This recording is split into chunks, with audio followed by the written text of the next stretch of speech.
thank you for joining us. This is a monthly discussion for our Central Region Team Engagement virtual team. We'll be discussing offer updates, answer questions, and most importantly, take field data for our products. Things like competitive information, customer success stories, and/or suggestions for features and functionality. My name is Milos, I'm the area VTL, and Kim Leffler is our theater VTL.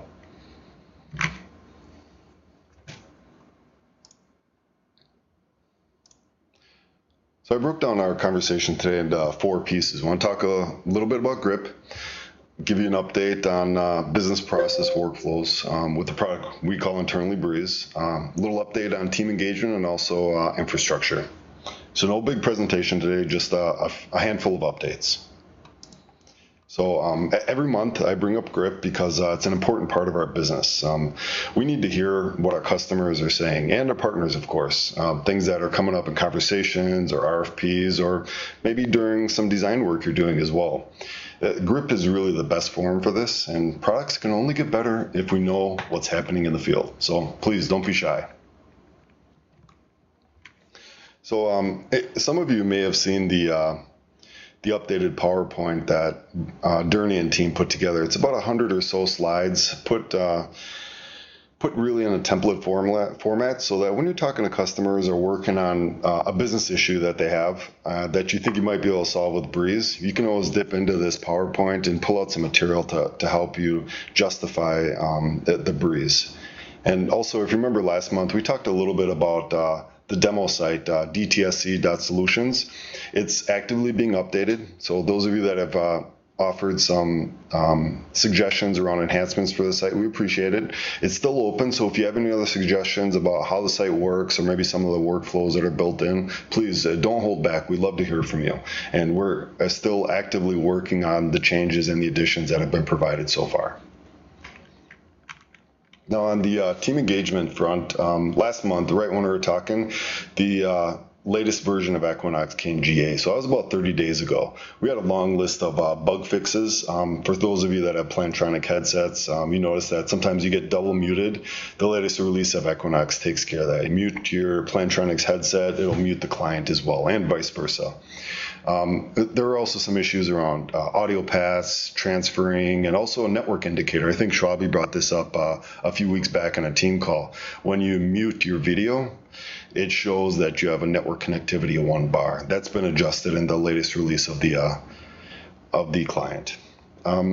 Now on the next bullet, the team engagement webinar that Paul Ralph put together a few weeks back, he talked about how the desktop is pretty cool, but mobile is mind-blowing in his words. I really liked that webinar, uncovered some cool features and talking points in Equinox conferencing that I haven't thought of in the past. A couple points came up that were interesting.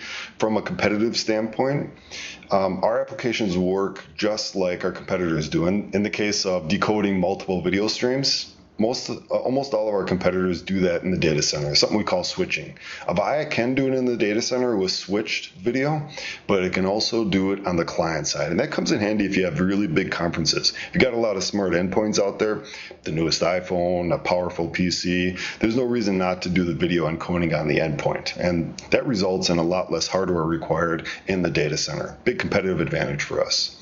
Also, most everybody on the call has Skype for Business in their accounts. What we're hearing in the field is that customers aren't happy with the way Microsoft Skype for Business does desktop sharing.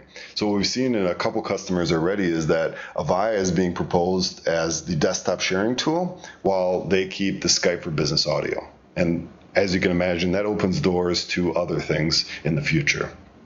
A couple other things from a marketing endpoint. The EBCs and our CBC here in Chicago doesn't have Equinox Attendant or the Agent for Desktop demo in the environment today. It is planned, but until it gets into the environment, what the field is suggesting is that we use this video for demonstrations. It's not a bad.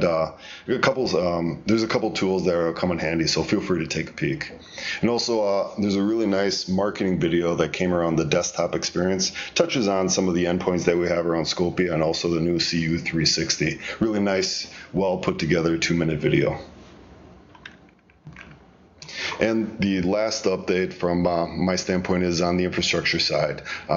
The latest release of the SBC is coming out. Even though it's a dot release, it's packed full of a couple really high impact enhancements and also a long list of bug fixes as well. So this release of the SBC, I think it's coming out, it came out last Thursday actually.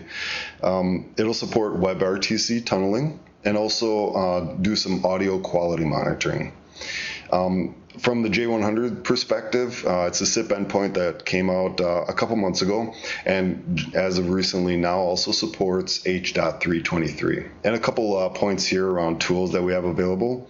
We got the Avaya Video Device Toolkit, and also for those of you that have used the endpoint sales distribution list, the address has changed. Now it's the device sales distribution list. That comes in handy if you are doing some reading in the sales portal, or maybe reach out to ATAC, and there's still some gaps in the information you need. There's a long list of SMEs that are on that distribution list, and they can answer any question that you have.